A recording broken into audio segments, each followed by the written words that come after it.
afternoon, I'm Sean Yao, and this is One News Now.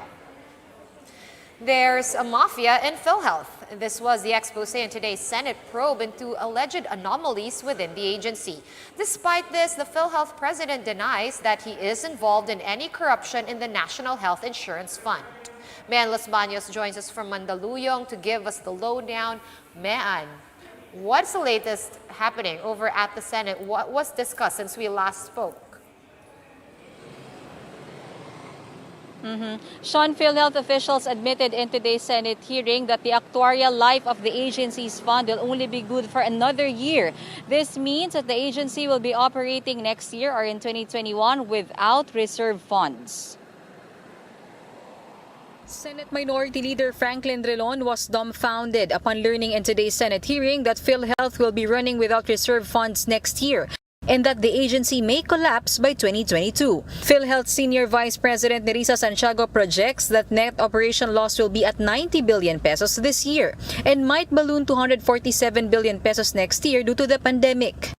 Unless additional subsidies are given in the national budget, the PhilHealth system will in effect collapse. Is that what you're saying? Yes, sir. Senators grilled PhilHealth's top officials due to alleged corruption and misuse of funds, including claims by former PhilHealth anti-fraud legal officer Attorney Thorson Keith that around 15 billion pesos were stolen by the members of the executive committee using different schemes. There is a mafia and syndicate in PhilHealth, sir. Sino-sino yung mga mafia na yan? Sir, sa paniniwala ko po, sir, yung Execom po. Executive Committee, sir. Execom. Lahat po sila, sir. Lahat ng Execom. Keith said there was one time that Morales asked him to talk to Greco Belgica of the Presidential Anti-Corruption Commission to fix the issue on overpriced test kits, which he said he did not obey. Senator Ping Lacson zeroed in on the millions of pesos released to hospitals even though the interim reimbursement mechanism was designed particularly to address the needs of COVID patients. Yung Quezon City, 2nd District pareho. Nakasingil siya na ng isang 8.9 at saka isang 5.3 million. Parehong date yung MOA, parehong date yung release. Hindi ba sindikato yan? Magaling po yung Regional Vice President sa NCR. Magaling kayo mag-release ng pondo sa gusto nyo releasan. Lacson presented several documents showing that PhilHealth released as much as 45 million pesos to a dialysis clinic and 226 million pesos to maternity care providers, both of which does not treat COVID patients. They appealed to us that the patients needed to be taken care of. We have about 50,000 dialysis patients. No, we're not dealing with dialysis. We're talking of COVID-19. Opo. But they said that these are people with comorbidities. Anak ng baka. Second in the alleged corruption scheme pertains to PhilHealth's overpriced 2.1 billion peso IT project, which is endorsed by Morales. I tried my best to find solution to the concerns internally by bringing it up with the board and with management. But the most frustrating part is that management seems to be tolerating these fraudulent acts by their inaction against these executive officers of PhilHealth who are obviously compromised. Morales said the program will help the agency clear its database and create a robust information plan. But board members said there was no clear plan as to how the fund will be used. Instead, the board members were asked to approve the release of a supplemental budget for the IT program amounting to more than 300 billion pesos. So, si Dr. Mercado, nakapag-comment na para naman yatang pinablockmail na itong board. President Morales, would you acknowledge na meron kang duda na pwede may irregularity talaga dito sa budget proposal? No, sir. I don't think Yung sa 2.1 billion? I think it was a matter of explaining fully to the members of the board the details of the IT system. Morales admitted, however, that their estimated fraud index in PhilHealth is at 7.5%.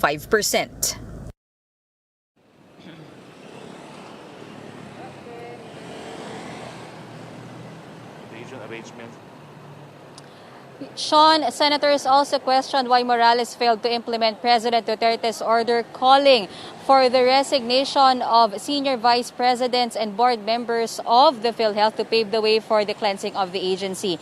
Up to today, Morales has not fired anyone and even promoted 3 senior officials without knowing that these officials have actually active cases in the ombudsman. Sean? All right, thank you for that update, Manlos Baños, joining us live from Mandaluyong today. And with this threat of PhilHealth's collapse, Malacanang says that government is ready to inject funds to the ailing agency. Palace spokesman Harry Roque said the state will step in once PhilHealth's reserve funds empty out. Roque, who authored the Universal Healthcare Law when he was still a congressman, said that the survival of the agency does not rely solely on collections. Kung maubos po ang pera ng PhilHealth, gobyerno po ang magbibigay ng pondo. And in an effort to supposedly reduce tensions in the West Philippine Sea, President Duterte has barred the Philippines from participating in joint maritime exercises in the contested waters. Defense Secretary Delfin Lorenzana made this announcement, saying that the country should not be involved in naval drills except in our national waters or within 12 miles from Philippine shores. He added that belligerent actions could increase tensions in the disputed area. I hope that all the parties in this exercise will work on their actions there to exercise prudence and carefulness so that there will be no miscalculations that could further increase the tension. In his recent State of the Nation address, President Duterte admitted that he was inutile and powerless when it comes to China's pursuit of the contested territory. But for Secretary Lorenzana, the president is far from being a defeatist. He's just being pragmatic and realistic. You know, there are so many countries who are getting involved here in South China Sea, but they have different interests than the Philippines. We're going to pause for a quick break, but One News will be right back. Stay tuned.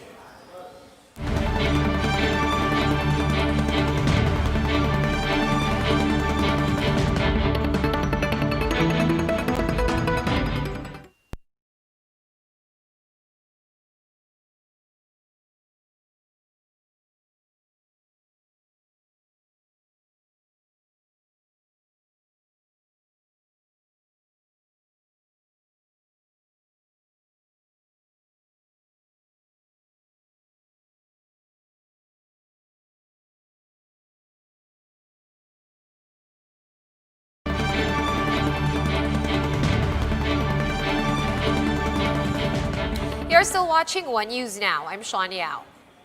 COVID-19 infections in the country hit a new record, 6,000 cases in a single day.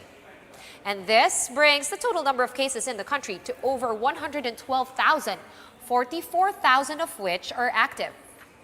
11 patients recently lost their battle to the SARS-like disease, pushing the death toll to over 2,100. Meanwhile, 240 patients have recovered from the disease. We now have 66,000 COVID-19 survivors. And the Philippine College of Physicians clarified that there was never a call for a revolt as they urged the government to impose stricter lockdown.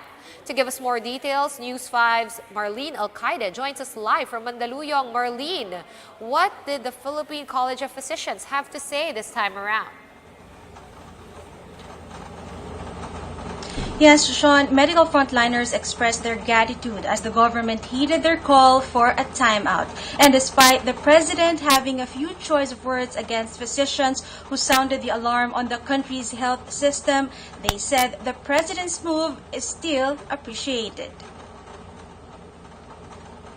In a webinar Tuesday morning, medical frontliners thanked President Duterte for once again implementing modified enhanced community quarantine in Metro Manila and nearby provinces. The overwhelming surge of COVID-19 patients the past weeks prompted health workers to call for a timeout. However, the frontliners clarified they are not calling for a revolt. sad when I heard about it, and definitely we would want to emphasize that we want to help. We are not inclined to hurt anybody. Representatives of the healthcare workers met with the Health Department and the IATF on Monday. They tackled areas that need to be enhanced in the country's COVID-19 response, including contact tracing. They also reiterated the request for additional manpower. Marami po sa amin ang nagkasakit na at saka sa ngayon ay temporarily naka-quarantine. They also stressed the need for the public solidarity and cooperation. The doctors reminded the public to wear masks properly, maintain social distancing, and practice proper hygiene. Tandaan natin, 80% ng may COVID, very mild ang sakit. Konting ubo, konting sipon, okay pa siya. So kung meron kang konting ubo, konting sipon o lagnat, parang trangkasong very mild. Sinat. Sinat. Ano na? Suspect ka na, magpa-test ka na, at lahat ng contact mo kailangan sundan na. They also raised the issue on the use of rapid tests to detect COVID-19 patients.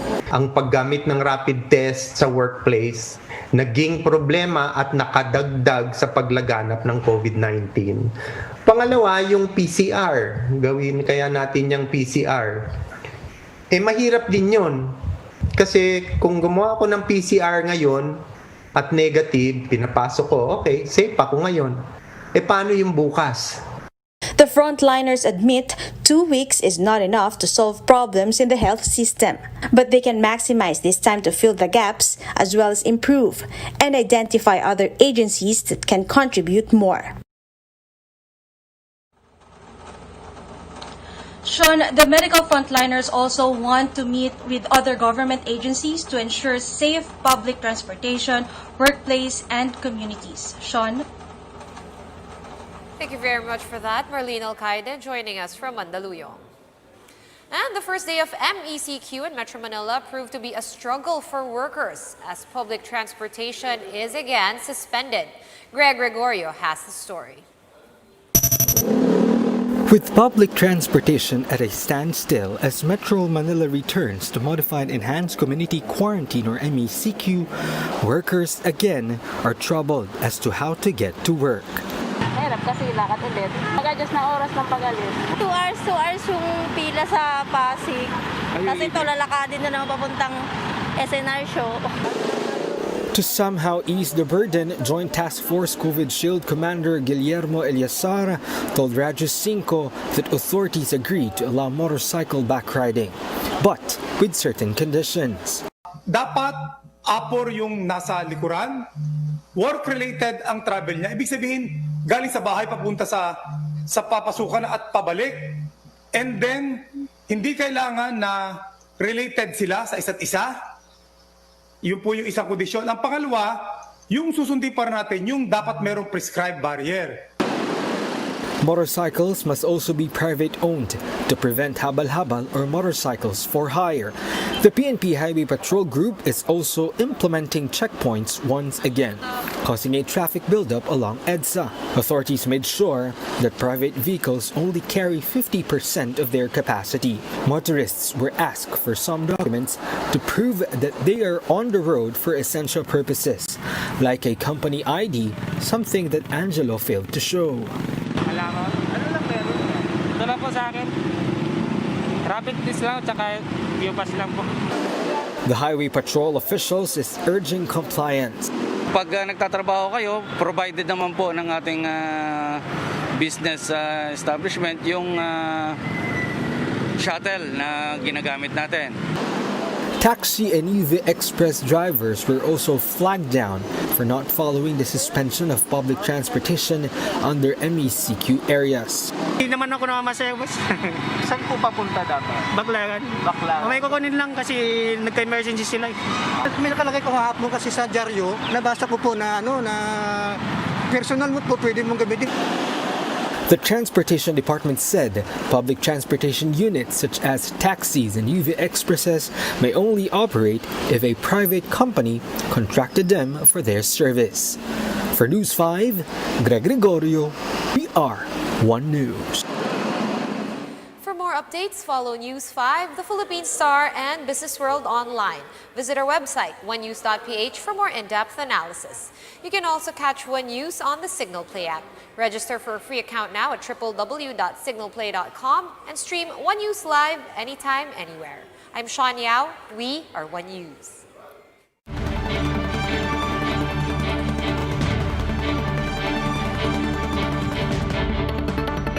Huwag din po kayo magtaka kung lalong tumaas ang numero ng mga positives kasi ibig sabihin lang yan, gumagana yung ating strategiya na mas maraming testing para mas marami tayong ma-isolate na hindi na dapat kumalat ang sakit at mas malaki yung tracing na gagawin natin. At dahil ang tracing na sa model ni Mayor Magalong, lahat yung 30